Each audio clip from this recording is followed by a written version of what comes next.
Do you ever notice कि हम अपने इन्वायरमेंट को कैसे कंजर्व करते हैं, कैसे प्रोटेक्ट करते हैं, और कौन सी ऑर्गेनाइजेशन किस लेवल पर हमारे इन्वायरमेंट को प्रोटेक्ट करती है, उन्हें कंजर्व करने के लिए किस किस ऑर्गेनाइजेशंस का कंट्रीब्यूट रहता है। So in this video we will discuss about international, national and volunteer agencies किस चीज़ के लिए, फॉर कंजर्वेशन द इन्वायरमेंट।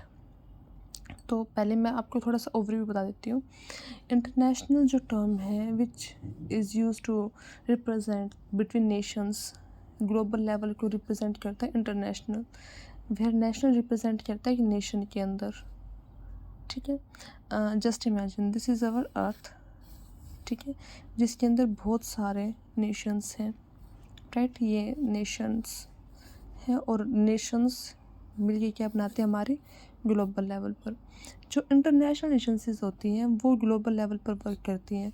ये ग्लोबल ट्रीटीज़ बनाती है, फंडिंग या और रिसर्च प्रोग्राम चलाती है फॉर कंजर्वेशन द इन्वायरमेंट। ये इंटरनेशनल अवेयरनेस प्रोग्राम करती हैं कि हमारे अर्थ के अंदर कौन कौन सी सिचुएशंस है जिसके लिए हमें फाइट करना चाहिए to conserve our environment and all of this things. ये एजेंसी मोस्टली प्रोवाइड करती है गाइडलाइंस। ये सिर्फ गाइडलाइंस ही प्रोवाइड करती है, इसके पास कोऑर्डिनेशन या फिर इन्फोर्समेंट की जो पावर है वो इनके पास नहीं है। We will discuss about national agencies. ये एक नेशन के अंदर काम करती हैं, इसकी जो बाउंड्री है वो उसके नेशन तक ही है, लेकिन इसके पास पावर रहती है किसी भी फोर्स और एक्ट को इन्फोर्समेंट में लाने की, ठीक है। ये लीगल अथॉरिटी होती है। इसका ये इम्प्लीमेंट करती है इन्वायरमेंट लॉ को। Like if we discuss about India, हमारे इंडिया के अंदर सबसे मेजर जो है इशू है वो क्या है? पोल्यूशन है।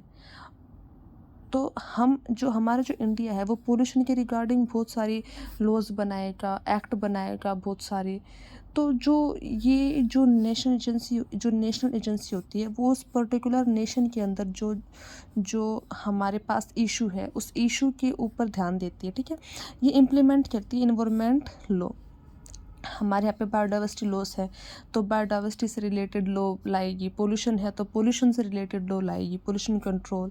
Wild life and forest conservation के ऊपर ध्यान देगी, उसकी अगर कमी है तो उसके रिगार्डिंग लॉज लेके आएगी, फिर इम्प्लीमेंट करेगी, उसके अंदर और सुधार करेगी, अमेंडमेंट करेगी उसके अंदर, उसकी और इसके रिगार्डिंग जो पेनल्टीज़ हैं या फिर फोर्स में लेके आएगी, मतलब पेनल्टीज़ वगैरह देगी। इन्वायरमेंटल इम्पैक्ट असेसमेंट करेगी, EIA।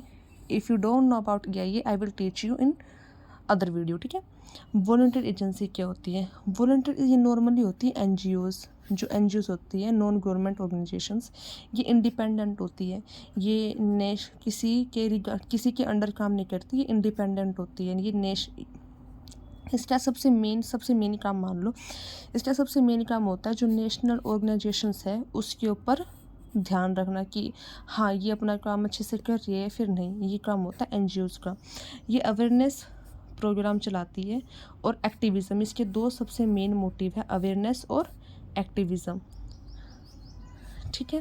ये पब्लिक अवेयरनेस करती है और एजुकेशन बढ़ाती है पब्लिक के अंदर, और ग्रास रूट कंजर्वेशन वर्क करती है, और ये एक्ट करती है ब्रिज के जैसे बिटवीन गवर्नमेंट और पब्लिक। मैंने बताया था कि इसके ऊपर ध्यान रखती है। तो ये ब्रिज के जैसे काम करती है। ये गवर्नमेंट है और मान लो ये हमारा है इंडिया, ठीक है, और ये गवर्नमेंट जो हमारा काम कर रही है फॉर पब्लिक, ठीक है। ये पब्लिक है और ये गवर्नमेंट है। ये गवर्नमेंट कितना काम कर रही है पब्लिक के ऊपर। जो NGOs होते हैं वो ब्रिज के जैसे काम करते हैं कि हाँ जो गवर्नमेंट की जो स्कीम्स वगैरह हैं वो जो गवर्नमेंट की स्कीम्स हैं जो पब्लिक के लिए हैं वो प्रॉपर उनके पास पहुंच रही हैं या फिर नहीं, या कुछ ये घपलेबाजी, उसके रिगार्डिंग जो ध्यान रखती है वो होती है वॉलंटियर एजेंसी या फिर NGO। Now we will discuss about some international agencies कि हमारे जो इंटरनेशनल जो ग्लोबल लेवल पर जो एजेंसीज़ हैं वो कौन कौन सी हैं। UNEP, United nation environment protection acts, ये जो होती हैं जो protect. Do you know about Stockholm conference? Stockholm conference. ये स्टॉकहोम कॉन्फ्रेंस हुई थी 1972, जिसका सबसे मेजर आउटकम था यूएनईपी। इन्होंने यूएनईपी बनाया था। यूएनईपी जो है वो ध्यान रखती है जो सब ये फर्स्ट तो नहीं बोल सकते, पर स्टॉकहोम कॉन्फ्रेंस के ने ये बनाई थी, जो कि एक जो यूएनईपी है, यूनाइटेड नेशन इन्वायरमेंट प्रोग्राम, ये लॉन्च हुई थी 1972 Stockholm conference, as I told you, by UN general assembly. और जो इसका रिजल्ट था, united nation conference on human environment, कहाँ हुई थी? स्टॉकहोम के अंदर हुई थी, इसलिए इसका नाम स्टॉकहोम रखा गया था। ठीक है, जिसका हेड क्वार्टर है निरोबिया, केन्या के अंदर। ठीक है, ये बहुत सारी यूनाइटेड ने जो यूएनईपी है वो बहुत सारी असाइन करती है environmental management programmes in all over the world. ठीक है, एक हम बोल सकते हैं साइट्स, जिसकी फुल फॉर्म है convention on international trades in endangered species, जिन्हें हम साइट्स बोलते हैं। ये इंटरनेशनल फॉर्म वाज जो कि इस्टेब्लिश हुई थी 1973। ये कब हुआ था? ये 1972 में हुई थी, और ये 1973 में हुई थी। जो इसकी मेंबरशिप है, ये ऑल ओवर जो कंट्रीज़ है इन द वर्ल्ड, ये सब के लिए ओपन है। जो इंडिया की जो मिनिस्ट्री है ऑफ इन्वायरमेंट एंड फॉरेस्ट, जो जिसका नाम है ये IMOFCC,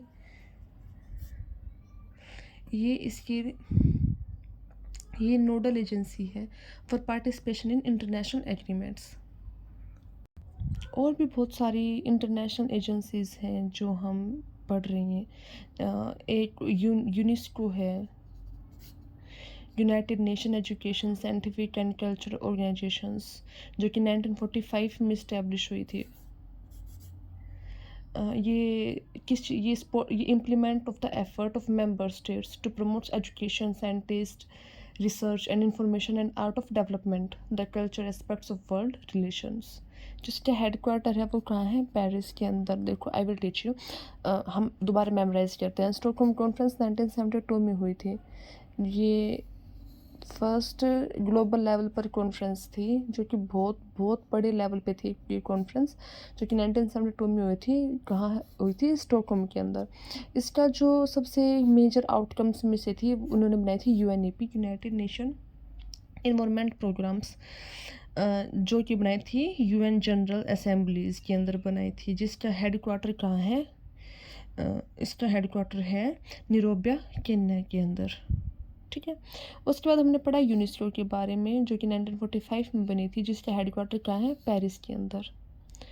उसके बाद हमने पढ़ा साइट्स के बारे में, conservation of international trades in endangered species, जो कि 1973 में बनी थी।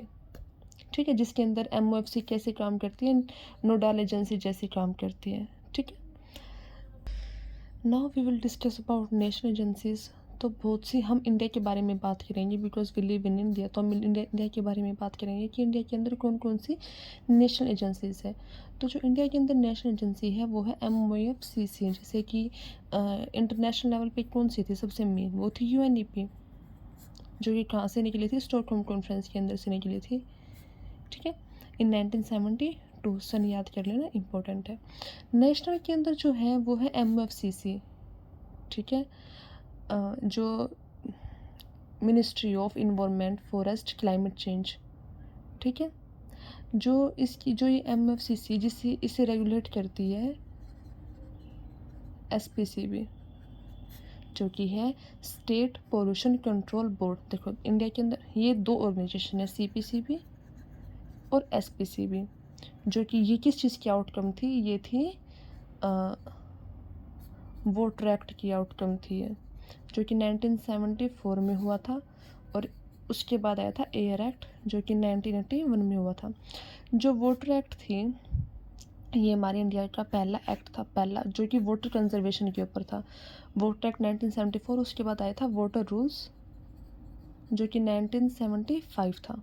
ठीक है, इन्होंने इससे इस्टेब्लिश हुई थी SPCB और CPCB। उसके बाद 1981 में तब एयर एक्ट आया। दोनों सेम है, इनके रूल्स हम पढ़ेंगे बाद में। तो दोनों के रूल्स 50 मान लो 68 to 70% सेम ही है। थोड़ा बहुत ऊपर नीचे है, वो हम बाद में पढ़ेंगे इसके बारे में। तो जब एयर एक्ट भी आया हमारा इन्फोर्समेंट के अंदर, कब आया था, सॉरी इसके वाटर रूल्स कब आए थे एयर एक्ट के, वो थे 1982, ठीक है। तब ये आया तो इसने इसका हमने नाम लिख दिया था सेंट्रल पोल्यूशन कंट्रोल बोर्ड, और ये था स्टेट पोल्यूशन कंट्रोल बोर्ड। ये सेंट्रल लेवल पे काम करती है और ये स्टेट लेवल पे, और यूनियन टेरिटरीज़ के अंदर ये एज अ स्टेट बोर्ड काम करती है। इन्हें चीज़ समझ में आ गई।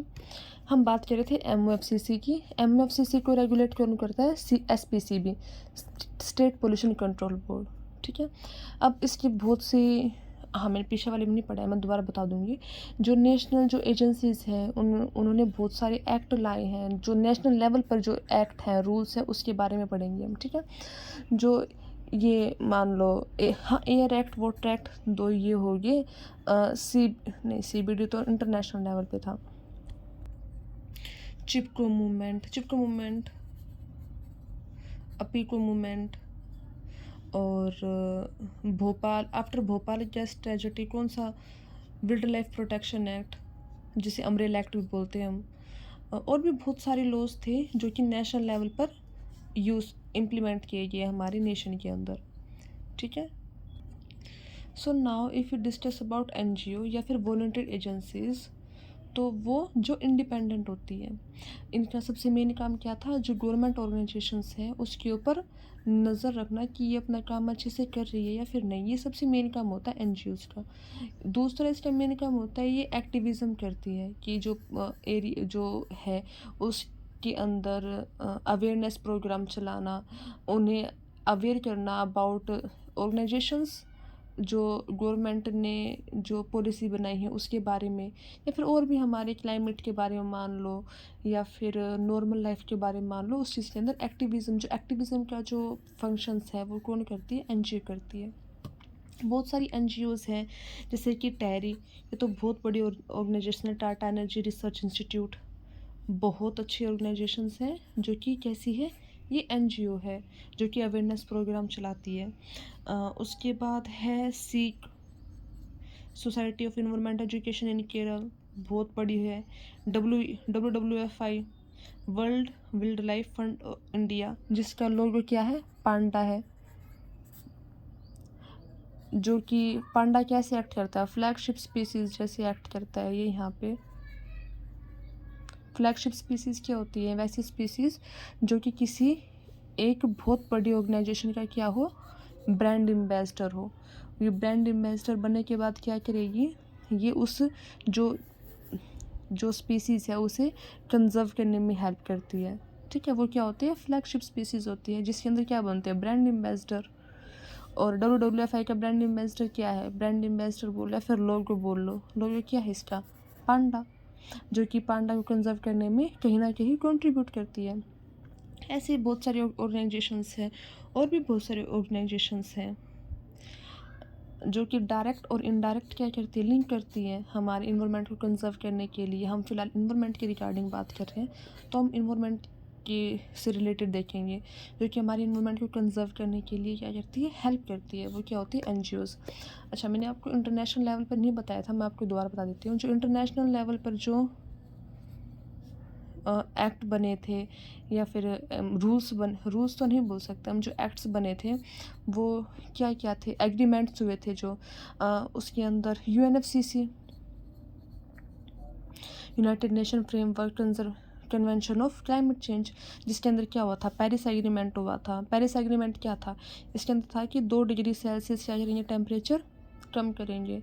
उसके बाद मॉन्ट्रियला था, मॉन्ट्रियला प्रोटोकॉल, बहुत फेमस, अब तक का सबसे ज़्यादा सक्सेसफुल जो प्रोटोकॉल रहा है वो मॉन्ट्रियला प्रोटोकॉल रहा है, जिसके अंदर क्या था, जिसके अंदर हमने की थी फेज़ आउट ऑफ CFCs, जो क्लोरोफ्लोरोकार्बन गैसेस है उसके अंदर फेज़ आउट करना था, जो कि मॉन्ट्रियला प्रोटोकॉल, इसका ये था मोटिव था।